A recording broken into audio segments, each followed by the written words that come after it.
Olá, você que nos assiste na TV Alfa Ômega. É um privilégio para nós termos a sua companhia. E eu sou o Carlos Valentim e estamos começando mais um programa Dicas Tributárias. Antes de falar propriamente de imposto, eu preciso dar um recado para você que tem bens no exterior, que tenham um valor em 31 de dezembro de 2017 igual ou superior a 100 mil dólares, e sejam bens de qualquer natureza, uma aplicação financeira, ações, imóveis, carros, enfim, qualquer bem que seja mensurável em valor e que esse valor seja superior a 100 mil dólares. Está correndo o prazo para entregar uma declaração ao Banco Central do Brasil, que é a declaração chamada CBE, que é Capitais Brasileiros no Exterior. É uma declaração através da qual o Banco Central procura medir o volume de recursos brasileiros investidos no exterior e ela tem uma multa muito pesada para quem não entregar. Essa multa pode chegar até R$25 mil por cada ano. A data final para a entrega dessa declaração é 5 de abril, próximo agora, já está bem próximo. E tem um detalhe muito importante, por exemplo, a declaração de imposto de renda, o prazo dela se encerra às 23h59. Ela não tem como ser via papel, ela é via eletrônico. Você tem que fazer isso através do site do próprio Banco Central, tem uma janela lá específica de capitais internacionais. Dentro dessa janela tem uma outra janela chamada CBE, que é Capitais Brasileiros no Exterior. E a partir daí você consegue fazer. Esse ano o sistema do Banco Central mudou, então se você já fez no ano passado, você vai ter que fazer um novo cadastro, porque a senha que você tinha antigamente não vai funcionar mais, tem que ser uma senha nova. Enfim, é uma declaração bastante importante. E já que estamos falando dela também, eu acho que eu não posso deixar a oportunidade de dar alguns toques, porque essa declaração, ela tem uma relação, não uma relação direta, mas ela tem uma relação também com a declaração de imposto de renda que você vai entregar. Existem diferenças da forma de registrar. O Banco Central quer sempre ver uma fotografia daquele momento, ou seja, 31 de dezembro de 2017.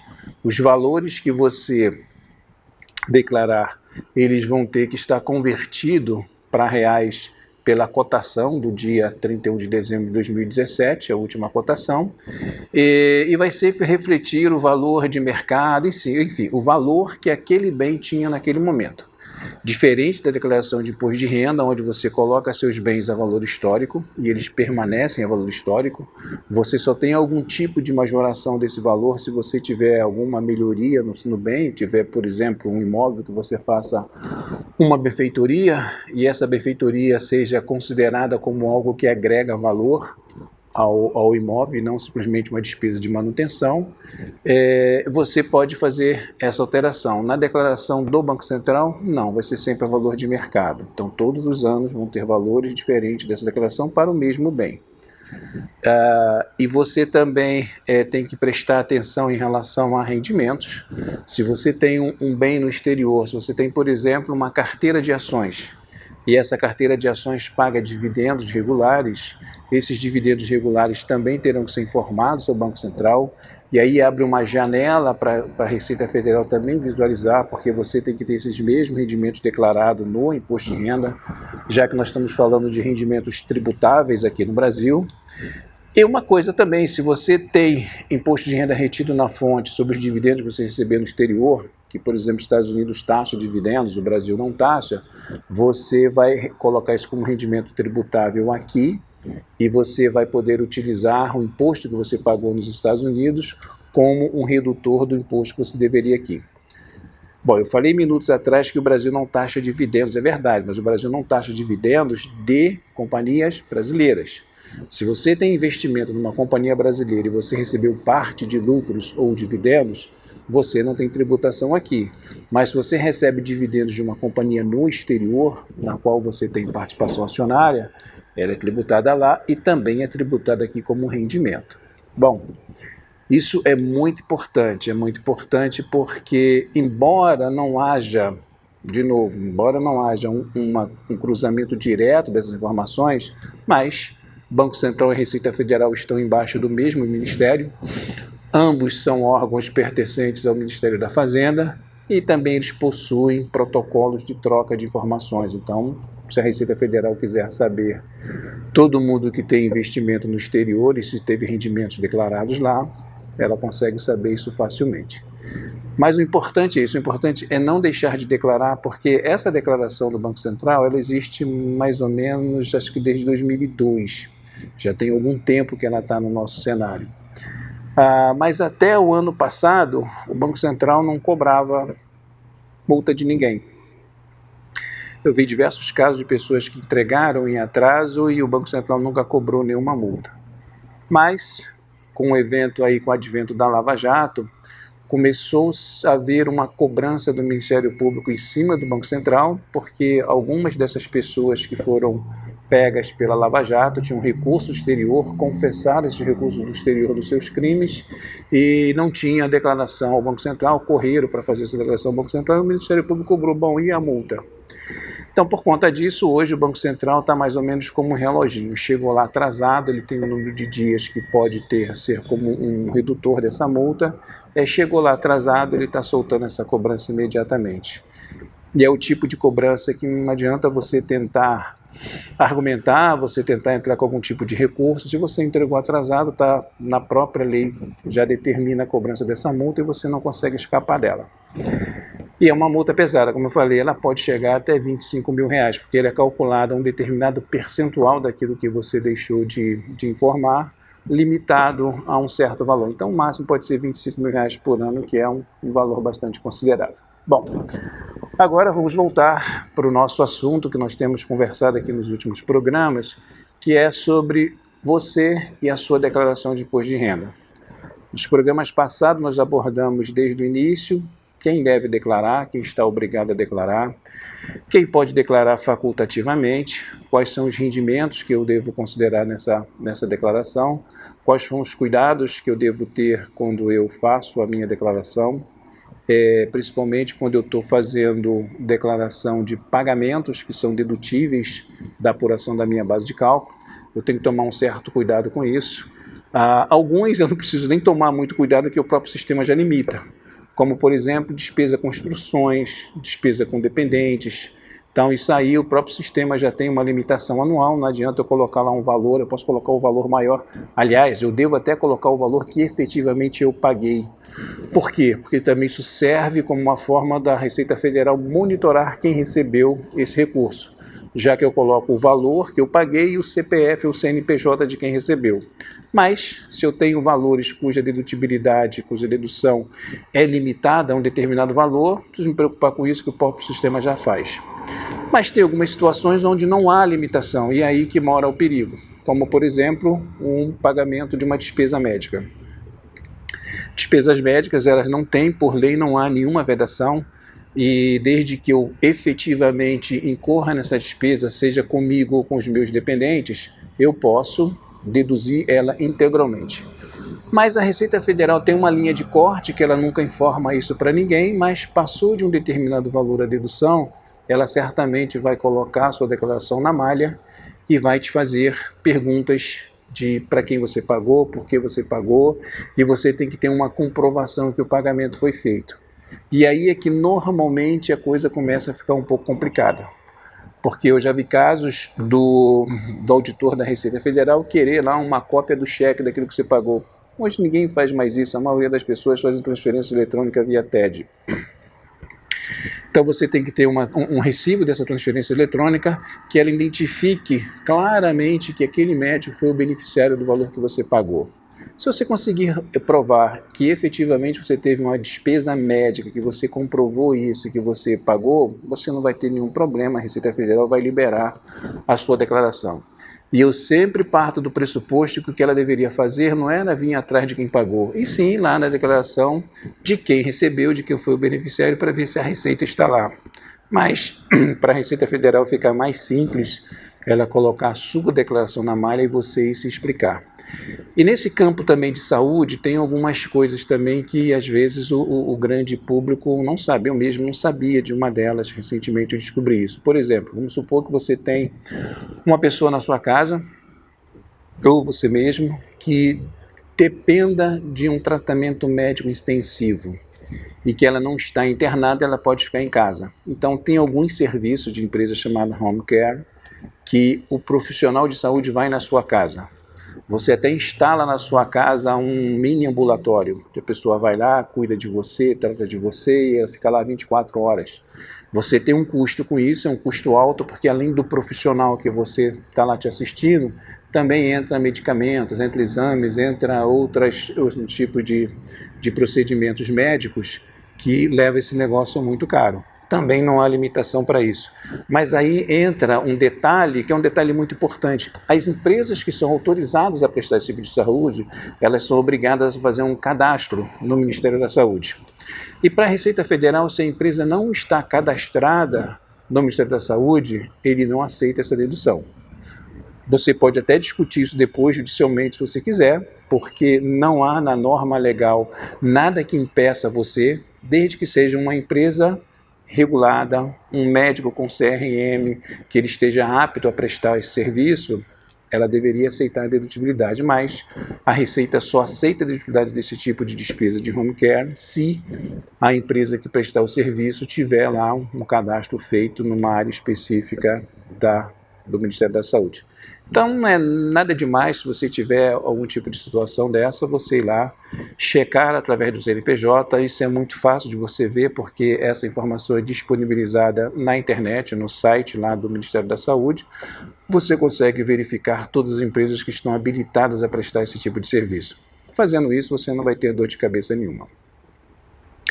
Uma outra dedução que também traz uma certa dor de cabeça é quando você paga uma pensão judicial. Quando você paga uma pensão judicial por encerramento da sua relação conjugal. Então você era casado, o casamento andou para um lado que não satisfazia ou a um ou outro, ou a ambos, não importa, e resolveu-se pela ruptura dessa sociedade conjugal. Nesse caso, uma das partes vai ficar com obrigação de pagar alguma coisa para o sustento da outra, tanto faz, pode ser o cônjuge varão ou o cônjuge mulher. Isso a lei vai decidir, quem que tiver a melhor situação financeira, enfim, mas na maioria dos casos o homem que paga essa pensão. A pensão ela é 100% dedutível para quem paga, não tem limite de valor. Então tem casos, por exemplo, que essa pensão judicial pode chegar aí a 40% do salário da pessoa. Então ela tem 100% de dedução em cima disso. Mas essa dedutibilidade, isso não é um favor que o fisco faz. Por que o fisco faz isso? É como se eu estivesse transferindo o local da tributação. Deixo de tributar em quem paga e tributo em quem recebe. Então, se quem paga tem a dedutibilidade 100% dessa despesa, quem recebe do outro lado também tem a obrigação de calcular o imposto e recolher ele mensalmente ou no período e fazer a declaração de ajuste no final de cada ano. Normalmente isso gera uma certa confusão, por quê? Porque às vezes a parte que recebe esquece de registrar esse ganho, ou às vezes também não registra porque acha que não tem que registrar nada. Então o que acontece no final da história é que, de novo, normalmente a Receita Federal vai em cima de quem paga. Ela olha na sua declaração que você fez um abatimento de uma pensão judicial que você pagou, ela vai olhar primeiro se a pessoa que foi a beneficiária declarou que recebeu e pagou os impostos sobre isso. Se ela não declarou, a Receita Federal, primeiramente, ao invés de ir em cima de quem recebeu, não, ela vai em cima de você, que é mais fácil. Já que você declarou, a sua declaração está na base da Receita Federal, então ela coloca a sua declaração numa malha. E você vai ter que explicar para a Receita Federal que efetivamente você pagou, você comprovar o valor que você pagou mediante transferências bancárias, e você também tem que provar que o que você pagou era o que você efetivamente devia. Ou seja, você tem que abrir para a Receita Federal a sua sentença de divórcio. que é aquele documento lá expedido pela Justiça, que determina as suas obrigações como ex-cônjuge. Quando você faz esse pagamento, então você tem que se ater à verdade do que está escrito ali. Então, se ela diz que você tem que pagar X% daquele valor, você declara o X% do valor e você paga. Agora, se você, por uma questão de mera liberalidade, você resolveu pagar um pouco mais, e se você coloca esse pouco mais na sua dedução, você vai ter problemas, porque isso não vai ser aceito pelo fisco. O fisco vai sempre olhar, o limitador do fisco nesse caso é a sentença que determinou o pagamento. Ela vai olhar para isso e você, o que você tiver pago a maior, ela vai glosar simplesmente, você vai perder a dedução que tinha sobre isso. E aí também não importa se o lado que recebeu por liberalidade, também aí nesse caso não é uma via de duas mãos. Ou seja, quando você deduz 100%, tributa 100% lá. Mas se você pagou 150% e a Receita glosou os 50%, então isso que não foi dedutível aqui não significa dizer que não será tributável do outro lado. Então, nesse caso, você teria um desequilíbrio, você teria aí uma dedução de 100% do que você pagou e o outro lado que recebeu ia pagar 150%, ou seja, ia pagar sobre o que você pagou por obrigação e o que você pagou também por mera liberalidade. Então, isso é preciso tomar muito cuidado, porque hoje a Receita Federal dispõe de recursos bastante interessante no que diz respeito à tecnologia. Ela consegue, em fração de segundos, processar milhares de declarações e tudo com esses cruzamentos de informações entre CPFs e CNPJs. Então, se você pagou e tomou dedutibilidade, o outro lado não recolheu ou não declarou, quem vai ter problema para explicar é você.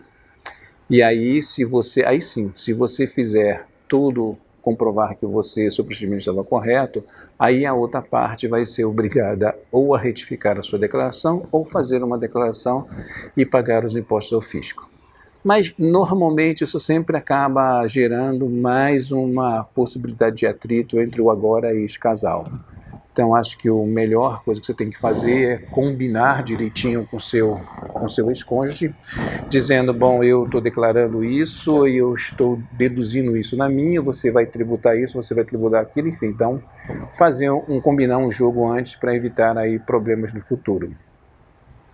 As demais deduções que você faz também são deduções normais. A gente já falou sobre isso aqui num dos primeiros programas, quando você é um profissional autônomo, um profissional liberal, que você tem a possibilidade de adotar um livro caixa como forma de registrar a sua vida financeira.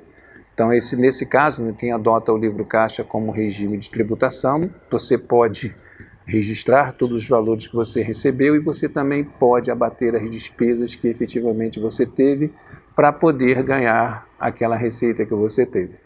Então, se você é um médico e você tem despesas para poder manter seu consultório, você pode utilizar essas despesas para ser dedutível.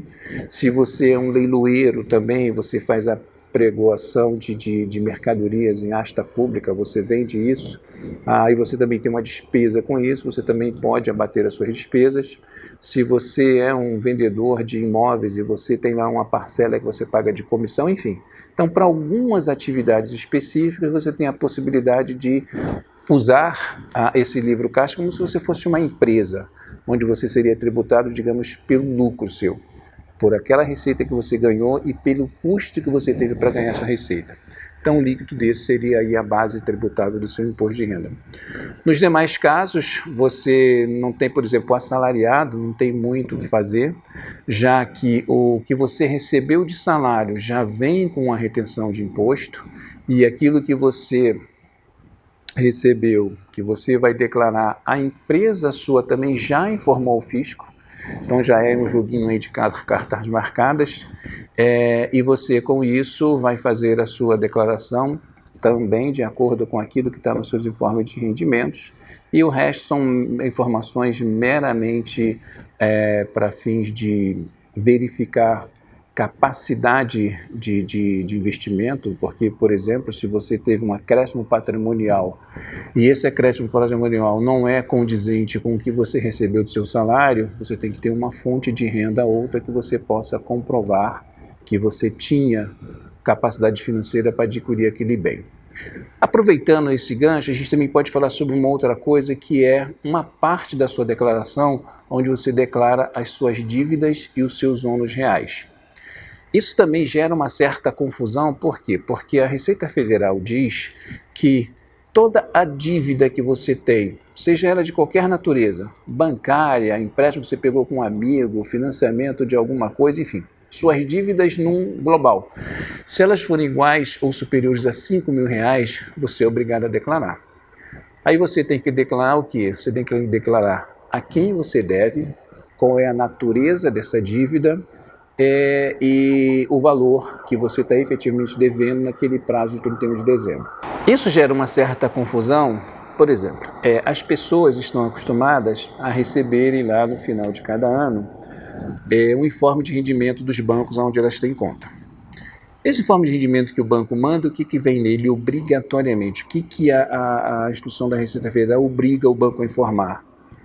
O saldo que essa pessoa tem de aplicações financeiras, sejam elas de renda fixa, de renda variável, sejam elas de derivativos, de operações exóticas qualquer, enfim. Você tem lá um portfólio de aplicação financeira, então o instituto financeiro é obrigado a te fornecer o saldo que tinha no ano anterior, o saldo que tem na declaração do ano que você está fazendo e os rendimentos que você teve com aquilo. Esses rendimentos também é muito importante, que esses rendimentos eles são líquidos já do imposto de renda retido na fonte. Por quê? Porque ele vai num campo da declaração, que é o campo chamado de rendimentos tributados exclusivamente na fonte. Então você coloca ali o valor líquido já do imposto. Por quê? Porque o imposto que foi retido, a Receita Federal já conhece, porque quando o banco reteve de você, ela entregou um documento chamado DIRF, que é uma declaração de imposto de renda de fonte, onde consta lá o número do seu CPF, o valor do rendimento que você recebeu e o imposto que foi cobrado. Então até aí tudo bem, sem problema nenhum.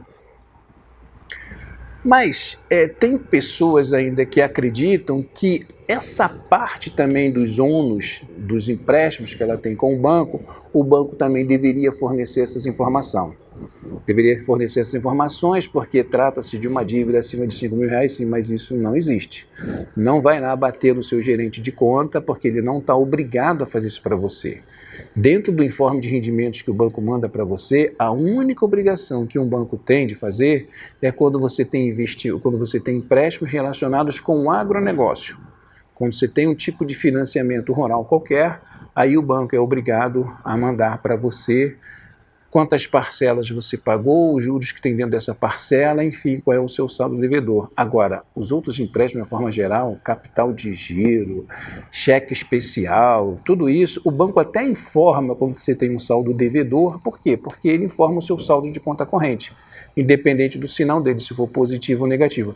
Agora, as demais informações, o banco não é obrigado. Tem alguns bancos que fazem isso, que dão uma informação completa da vida financeira do cliente que ele tem, mas tem outros bancos que não.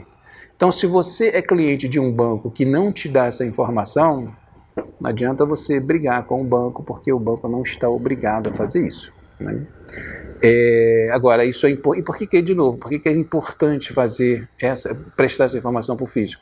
Porque é dessa forma que o fisco mede se você teve um acréscimo patrimonial. Você pode notar que no final da declaração, no resumo da sua declaração, tem uma parte lá embaixo que ela tem o que você tinha de bens no ano passado, o que você tem de bens esse ano e também o que você tinha de dívidas em ônus reais no ano passado que você tive nesse ano. Então, tudo isso aí entra numa receitinha de bolo para o fisco verificar se a renda que você declarou, se o ganho que você teve naquele ano é compatível com a evolução patrimonial que você teve. Então, ficam essas dicas. Por enquanto, eu acho que são dicas bastante importantes para você não ter nenhuma surpresa na sua declaração.